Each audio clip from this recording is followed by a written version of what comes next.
So, hello everyone, and welcome to our 30-minute meditation. And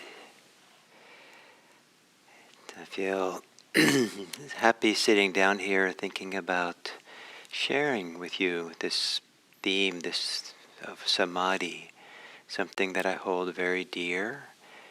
Um, and partly because Samadhi is something quite special. Nowadays we talk about secular mindfulness.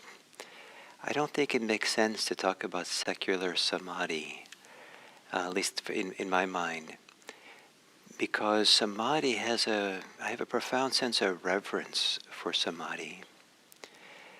And to give you a little sense of this, maybe, is that there are two general movements of Buddhist meditation, Theravada Buddhism. And the way I'm going to say it now is a little bit for the purposes of distinctions, and in practice they don't actually play out so dramatically different, but there's still a significant distinction. And so there's two general movements of Buddhist Theravada and Buddhist meditation. One is to focus on the objects of attention. And to do that thoroughly is to make everything into an object. And and the subject disappears. The other way to practice is to focus on being subjective. Everything becomes a subject. All objects fall away and everything becomes part of the subject, the subjective experience. And samadhi belongs to the latter, and mindfulness a little bit more belongs to the former. And there's more to be said about this, of course, but just for the purposes of today. And so when we sit for samadhi, there is a shift into the subjective world of experience. Not the world that we interpret, not the world of being self-consciously subjective. It's not subjective in that we tie it to me, myself, and mine, but rather there's something kind of like we're living inside of it, as opposed to looking at it or considering it as something that we look on. It's more something we experience, we enter into. And the Buddha used the language of entering when he talked about samadhi. And finally, as an introductory words of samadhi today, I think it can be useful for those of you who are so inclined to consider samadhi. Entering into samadhi is like entering into a sacred temple, a sacred spot, entering into a sacred location.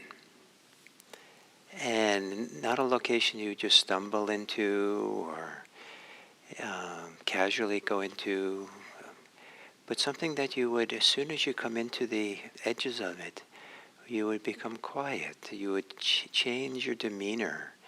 You would enter with attention, present moment attention. You'd enter with reverence and care, with a sense of now the place has a significance, a atmosphere, a value that it's important to be attuned to, be respectful for, maybe even with a sense of reverence.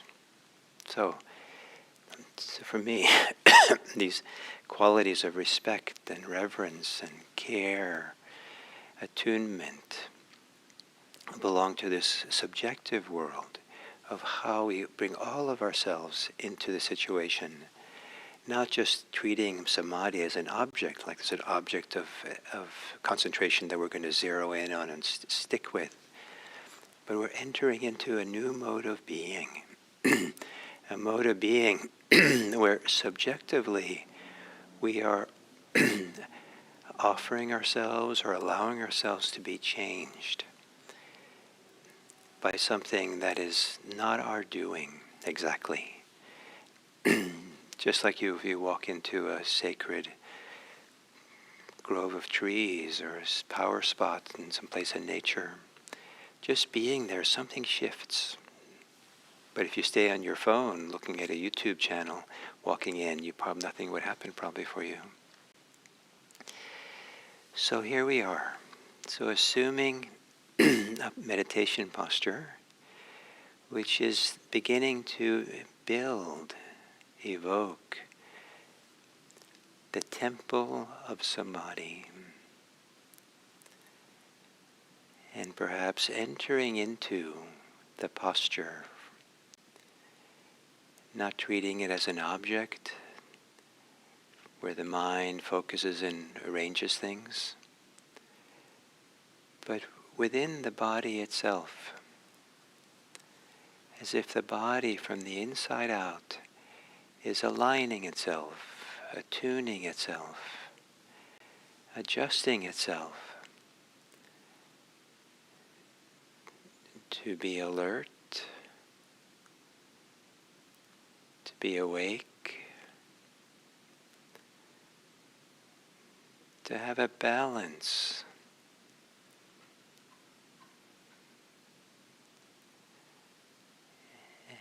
And part of this turning inward to the subjective experience is to lower your gaze and perhaps closing your eyes.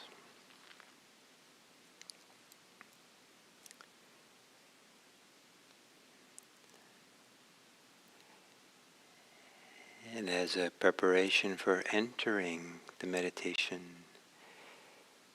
to adjust yourself, prepare yourself by taking a few long, slow, gentle breaths, just long enough to not become winded or strained by it,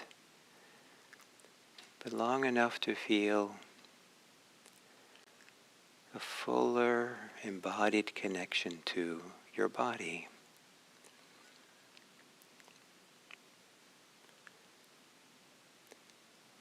And as you exhale, to relax, soften the body.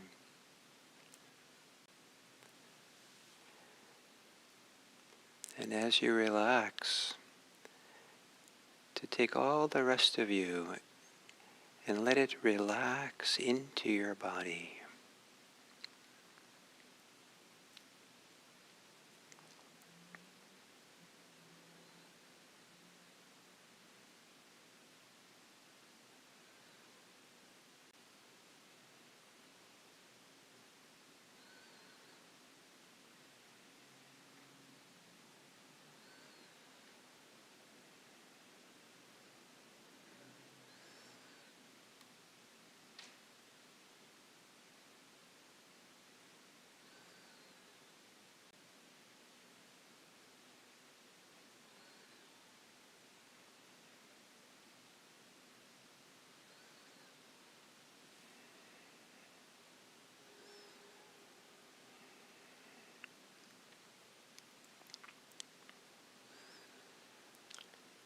And then to let your breathing return to normal.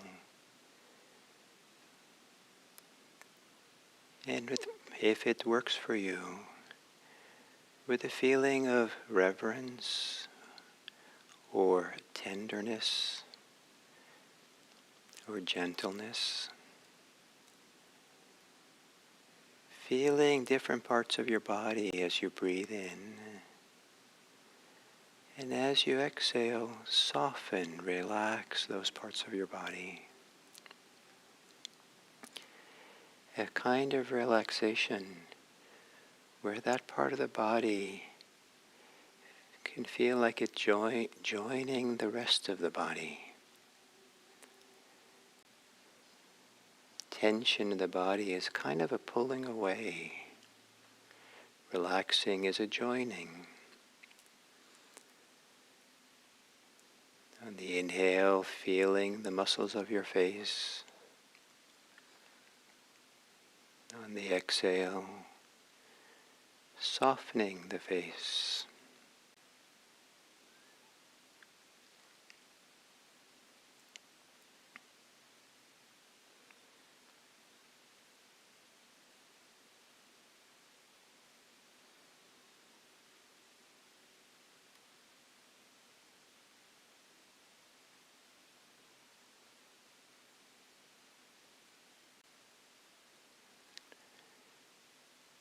On the inhale, feeling the shoulders.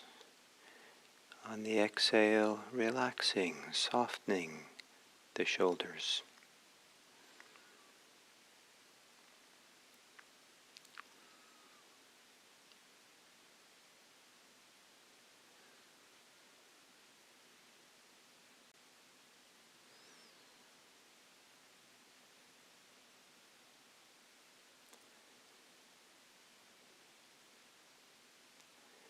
On the inhale, feeling the middle of the chest.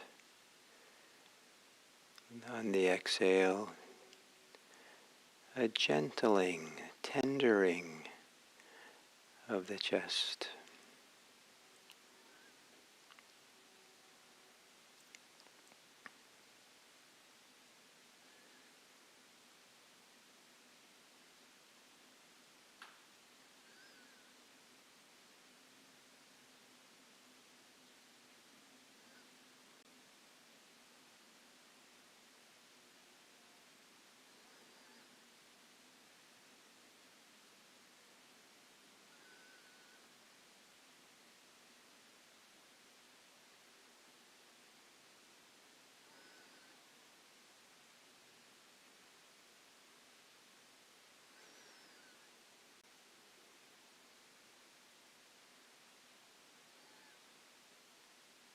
On the inhale, feeling the belly.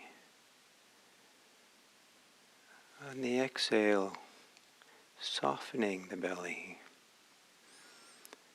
And as it softens, settling, relaxing the body into the pull of gravity.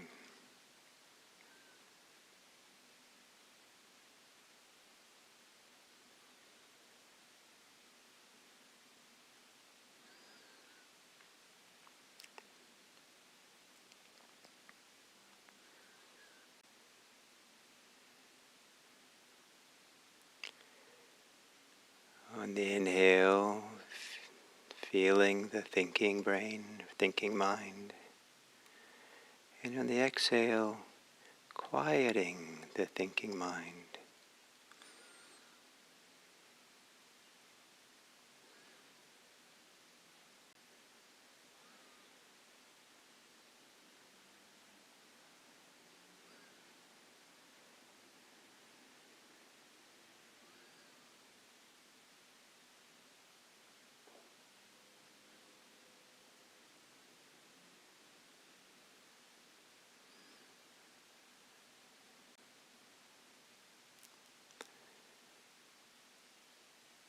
And then finally, when you go into a sacred temple, sometimes there's little rituals of purification.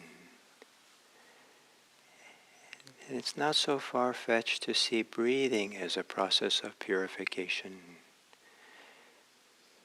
The byproduct of carbon dioxide is exhaled to bring in oxygen that's so necessary for life.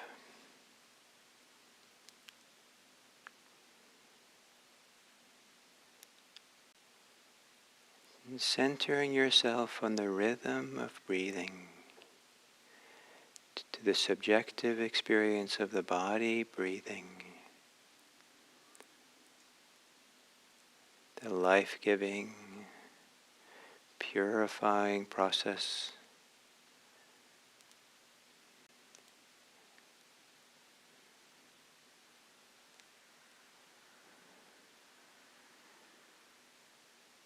of breathing as a sacred process into which to enter and settle, to be intimate with,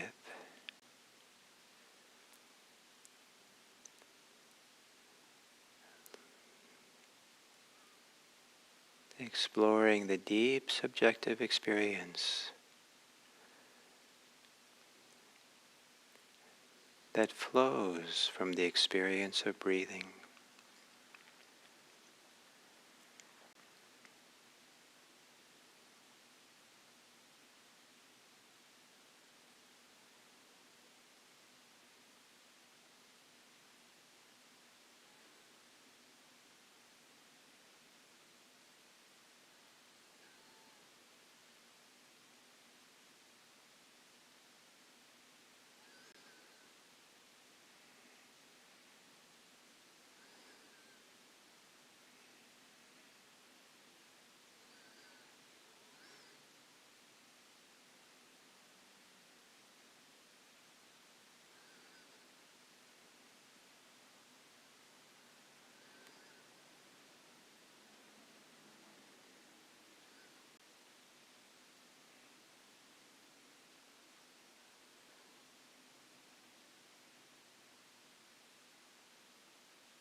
as you exhale,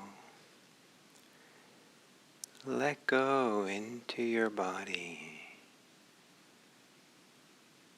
And as you inhale, fill your body with awareness. Release your torso and chest.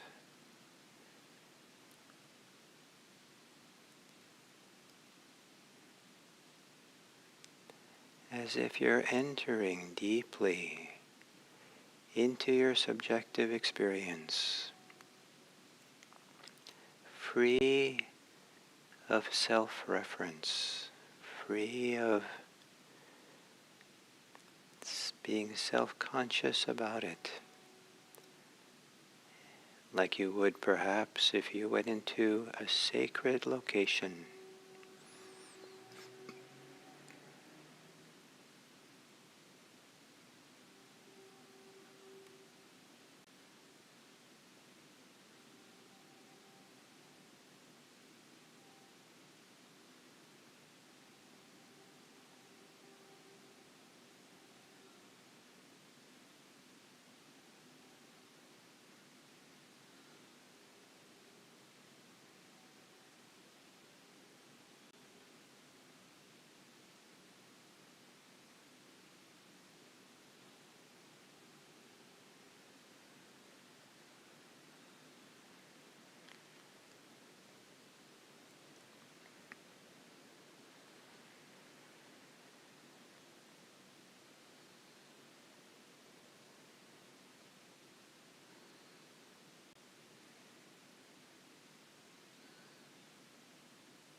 And as we come to the end of this sitting,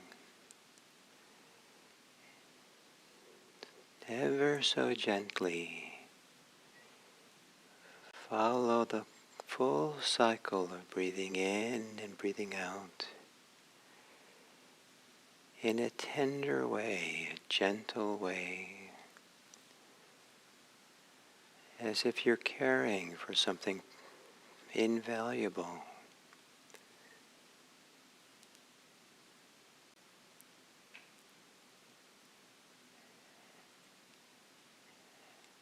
As if you're touching something with care and gentleness.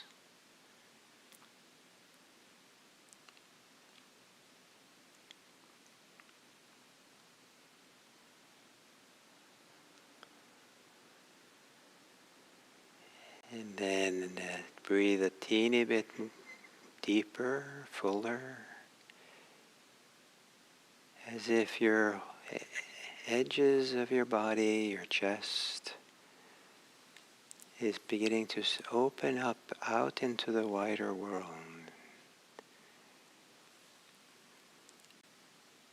As if your breathing, your being is available to be attentive, to care gently for the environment in which you're meditating,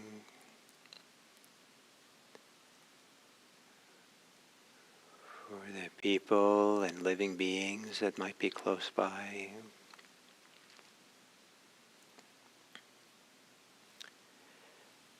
Out beyond into your neighborhoods, towns, districts, across the lands, across the seas. A feeling of sacredness, a feeling of tenderness, a feeling of kindness that spreads out from you across the lands.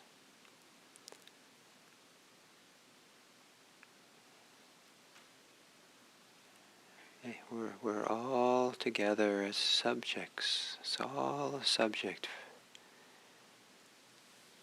No objects out there in this field of care. And then wishing, may all beings be happy. May all beings be safe. May all beings be peaceful. May all beings be free.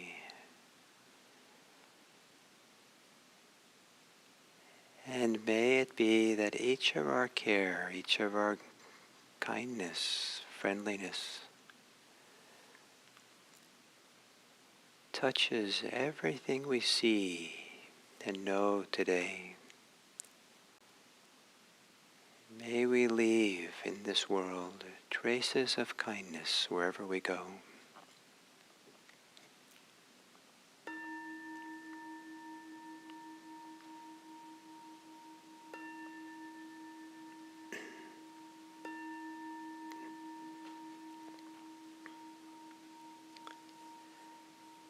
Thank you.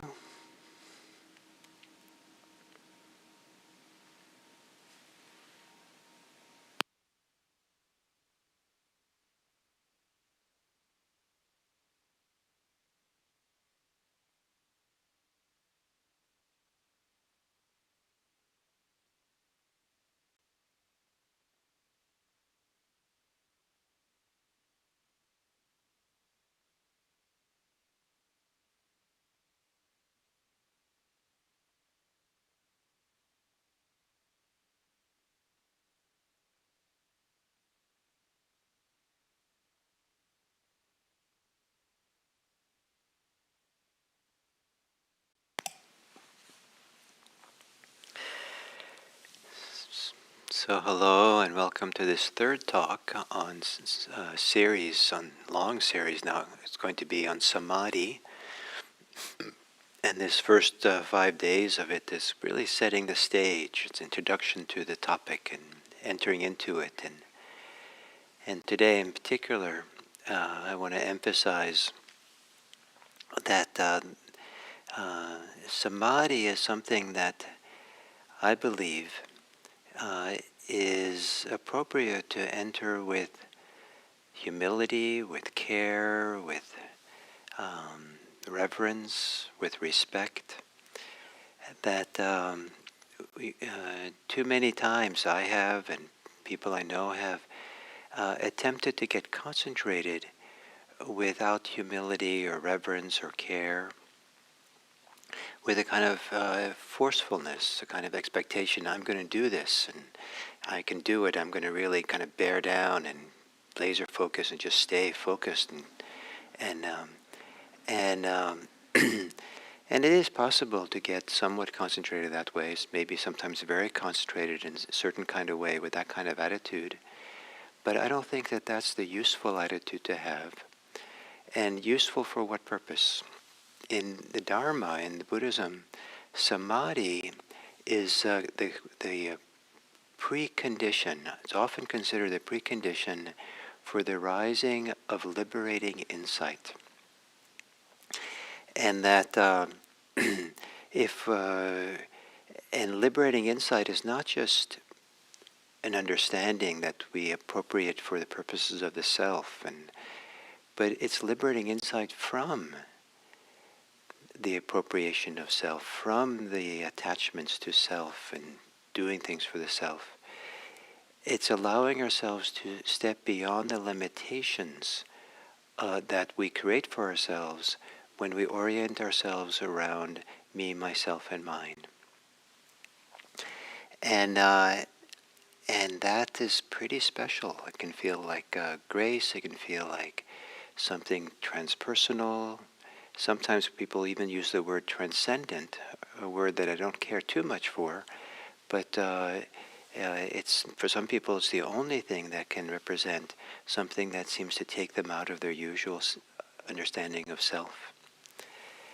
And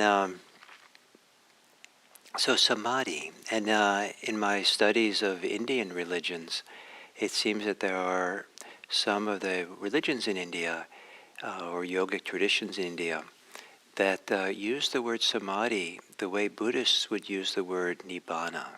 That samadhi is sometimes a word for the ultimate experience that these yogic traditions will emphasize. And in Buddhism, that's usually not the case, but it does point to this kind of very special feeling of what samadhi is. And so I like to think of it as samadhi sometimes, and as a temple, a sacred temple that I enter into. And maybe some of you don't care for that kind of metaphor. Sometimes I've thought about it as a sacred grove of trees. I've been in places in nature where I just felt like everything got quiet and peaceful and clear, and felt, oh, this is something inside shifts and changes in my whole demeanor because of the place, and it calls a certain kind of clarity of attention, like now I'm really here, and I'm here with a kind of reverence, and sometimes there's a wonderful feeling of being quite small because of the great majesty of the natural things, the natural world that's in that place. But it's entering a sacred temple. And the reason why I think this is useful when we think about samadhi is that when we sit down specifically to practice samadhi, it's helpful to reorient yourself, to spend a little bit of time preparing yourself, similar to how you prepare yourself if you were going into some kind of sacred location. And if a temple think that works for you, sometimes you go to these places, you might put on clean clothes.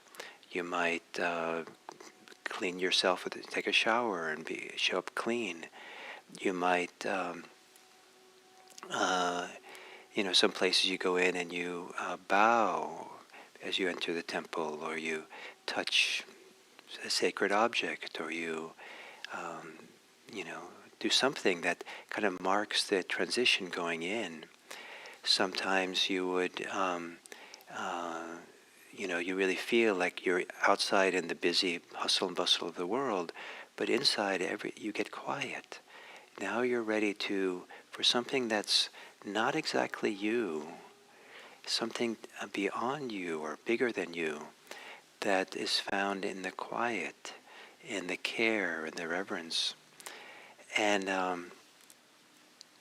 rather than objectifying that, like this is some sacred place where a sacred being or something lives, I kind of prefer to see it that it's the very shift in the subjective nature of our experience that then allows us to feel or sense something that's doesn't feel like it's part and parcel of the usual way we think of ourselves, usual attitudes, orientations, judgments, feelings we have.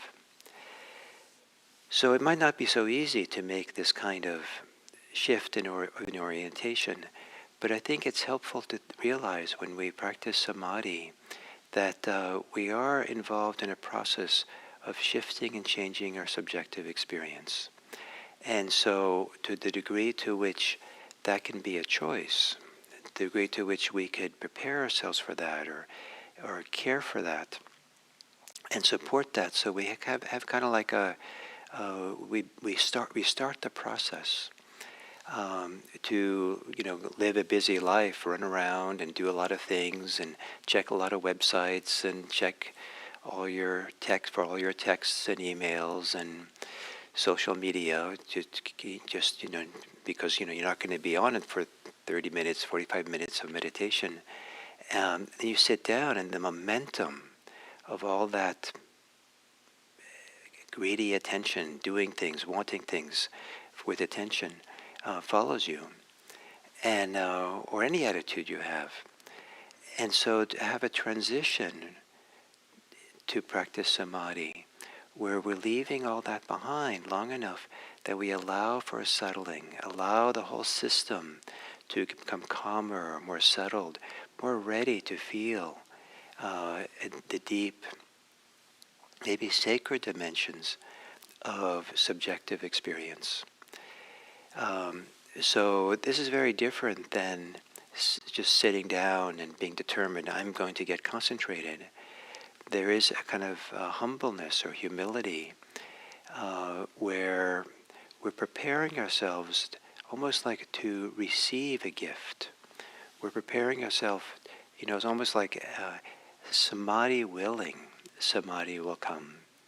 We're kind of shifting something about how we are to become a vehicle, become a vessel, I guess is the word, a vessel in which to receive something that bubbles up from deep inside, something that spreads, or something that appears. Maybe there's no clear sense of whether it's inside or outside, but now we're really here to be open, to be available, to be receptive, to be a vessel for something.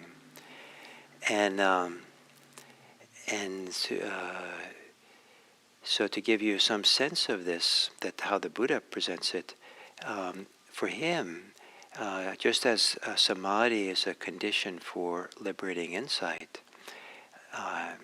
well-being, happiness, is a condition for samadhi. So he's already focusing on a shift in the subjective experience that's needed in order to open up to this world of samadhi. And so when you sit down to meditate, what can you do that supports that transition? Can you give yourself more time in preparation to sit? Not just rush from what you did to just sit down, but maybe always come to meditation 5 minutes early whenever you meditate. Maybe go into it slowly. Maybe do some stretching, some settling. Maybe do a little bit of walking meditation. Maybe quietly have a cup of tea and let things settle. And then maybe sit down and just kind of be before you start, even close your eyes. Maybe look around and look at the walls, look at the floor, look at the objects where you are, look out the window, to kind of begin really feeling connected to here and now, this place, so that the momentum of the mind being concerned about other places and other times begins to fade away. And so we're beginning to gather ourselves to here and now, be here, to prepare ourselves for a new subjective way of being. So in these still doing these introductory remarks about samadhi, I want to review that the first day I talked about discovery, that we really want to see and understand how we are. And the more we can discover about how the mind, body, heart is, the more material we have for the unification, the gathering together process we have. And then discovery involves attention. An important part of samadhi is to find a form of attention that has a lightness to it, that's not forceful, just not contracted or straining. Very light, transparent, translucent, just open. And it's easy then for the mind to wander off into thoughts and get distracted. But then if we start today to appreciate that we're shifting ourselves, we're entering into a new mode here, then that preparation, that new mode, now can maybe be a vessel to hold that light attention that is going to be the gathering point or the support for a deepening into a dimension of our life which we often don't experience in everyday life. A dimension of our life that is healing. Samadhi can be quite healing. A dimension of our life which can feel sacred. And a dimension of our life that can give us a tremendous amount of wisdom and understanding. And so with that, one more thing I'd like to suggest as we go through these weeks around samadhi is as we settle into it, I would encourage you to consider a time where you're going to start meditating a little bit more each day than you do. Maybe add a second meditation, and to sit twice a day at least, maybe 15 to 45 minutes. And because samadhi builds on a familiarity, a connectivity, builds on the residue that's left behind each time we're practicing meditation, that helps it to build over time. So if that works for you. So thank you for today, and look forward to being here with you again tomorrow.